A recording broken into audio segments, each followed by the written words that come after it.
Michael Morpurgo, laissez-moi maintenant vous présenter ces deux grands ados. Olivia et Augustin, ils ont tous deux 15 ans.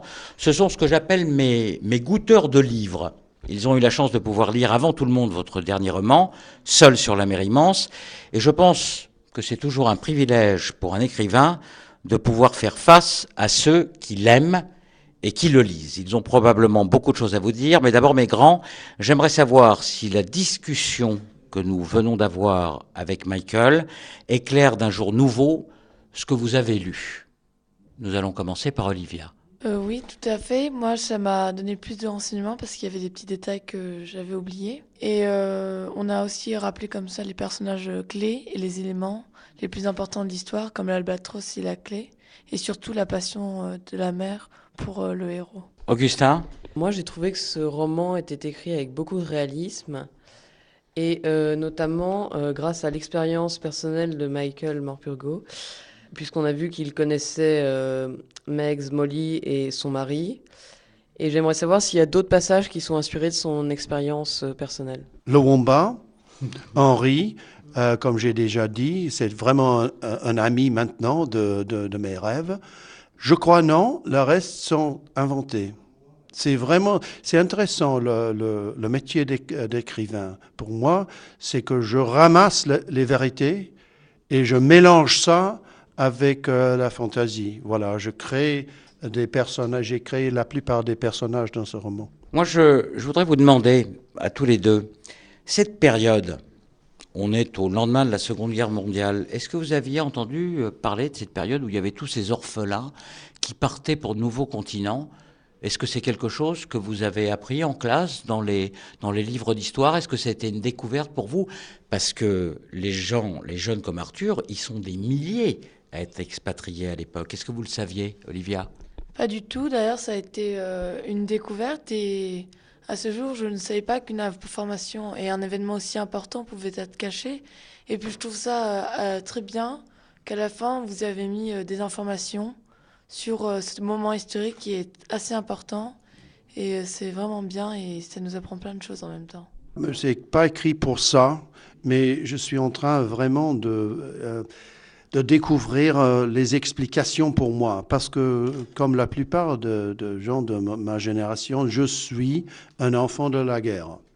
Et vraiment, après la guerre, j'ai vu, comme beaucoup de gens, la suite terrible de la guerre. C'est pas seulement les bâtiments, les ruines, c'est les ruines des vies de ceux qui ont survécu, pas seulement la tragédie des morts.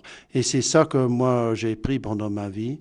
Et j'espère, je ne sais pas avec les livres, j'espère que les jeunes prennent de ce livre ce qui les intéresse. Et si ça provoque quelque chose, bravo. Mais ce n'est pas vraiment mon intention. Olivia, avant cette interview, tu me demandais comment il fait, Michael, pour savoir tout ce qu'il raconte. Tu te rappelles que tu m'as parlé de ça?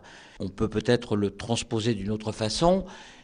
Est-ce que Michael, chaque fois qu'il écrit quelque chose, est-ce qu'il y a une partie de lui-même, une partie de vérité?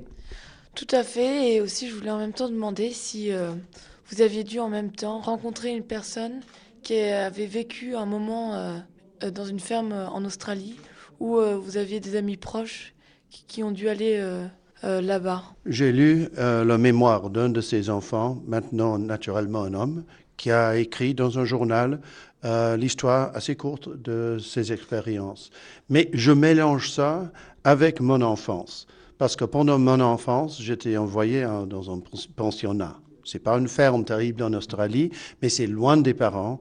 Et on a vraiment l'impression d'être orphelin.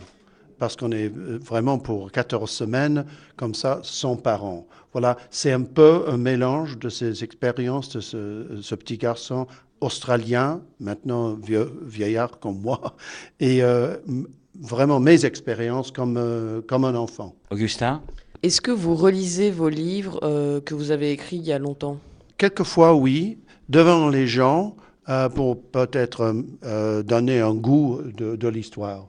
Et quelquefois, dans un studio, pour faire un recording, c'est quoi? Un enregistrement? Oui. Oui, je fais ça assez souvent. Mais vraiment, je n'aime pas. parce que chaque fois que je fais ça, il y a quelque chose que je n'aime pas et que je veux refaire. Et c'est trop tard. Moi, je voudrais revenir un petit peu sur le roman et avoir votre sentiment, mes enfants, à tous les deux. On se dit, un gosse qui part comme ça en Australie, qui est traité comme un esclave, comme du bois d'émène, quelle tristesse et tout. Eh bien non, pour moi, ce roman est tout sauf triste. Ça commence comme du Dickens et ça devient du Stevenson. C'est une sorte d'île au trésor. Ces gosses qui vont découvrir la mer comme ça. Moi, j'ai été haché, menu, broyé, bouleversé, car il m'a tout simplement ému. Est-ce que c'est ce que vous avez ressenti ou non ? Ben, moi, j'ai vraiment apprécié ce roman et chaque ligne, c'est à chaque fois une découverte parce que chaque jour, il vivait une aventure différente et la description de la vie de l'enfant, on la vit avec lui, on découvre avec lui, on partage ses passions avec lui, ses peines. Et au début, on a le sentiment que peut-être que ça s'arrange avec lui, qu'on découvre un pays merveilleux, l'Australie. Et en fait, on se rend compte que là où il va vivre pendant quelques mois et quelques années même, c'est en fait l'enfer.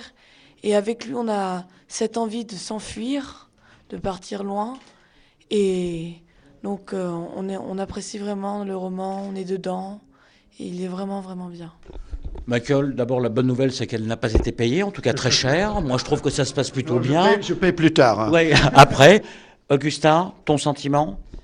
L'auteur sait très bien faire retranscrire les émotions, c'est-à-dire que on pleure avec le héros, mais tout de suite après, on rit avec le héros, et c'est très intéressant comme style. Alors moi je vais apporter une autre tonalité que vous n'avez pas évoquée. Je voudrais voir l'avis de Michael là-dessus. Vous savez que pour la première fois, on a un roman où il n'y a pas de sorcier, il n'y a pas de dragon, il n'y a pas d'effets spéciaux, il n'y a pas de filtre d'amour. Et vous savez de quoi il parle, le roman ? Il parle de la vie. Eh bien, c'est incroyable, on peut arriver à passionner des ados, on peut arriver à passionner des parents d'ados, comme moi, bientôt grands-parents, uniquement en parlant de la vie. Est-ce que vous avez pensé à ça à un seul moment ? Ben justement, c'est bien parce que parfois, on peut même s'identifier avec le personnage.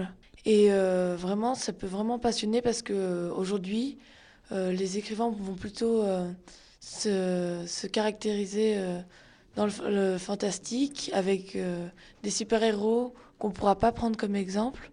Et là, le fait qu'on ait ce petit garçon qui est dans des difficultés que parfois on peut rencontrer, même si parfois c'est l'extrême, eh ben, on peut s'aider et puis partager ses joies et ses peines. Et c'est vraiment bien, j'ai vraiment apprécié. Augustin, sur ce côté, un roman qui parle de la vie ? C'est un roman sur le long terme, c'est-à-dire qu'on voit l'enfance du héros jusqu'à sa vieillesse, et ensuite on repasse à l'enfance de sa fille et à son évolution. Et toi aussi, ça te change un petit peu du monde de la fantaisie, des sorciers, qui est vraiment dans l'air du temps aujourd'hui. Oui, c'est très dépaysant, on va dire. Michael ? Ce qui est vrai, qu'il y a un dragon dans ce livre. Le dragon, c'est la tristesse. Et ce qui est bien pour moi, c'est que Arthur, il tue le dragon à la fin, après beaucoup d'angoisse. Et c'est pour ça que je peux dire que c'est un livre de l'espoir à la fin. Mais c'est parce que on peut tuer les dragons. Ce sera le mot de la fin. Je vous rappelle le titre du dernier roman de Michael Morpurgo, Seul sur la mer immense. L'éditeur, c'est Gallimard Jeunesse. L'âge, à partir de 12-13 ans, et pour beaucoup plus vieux. Et le roman vient de sortir.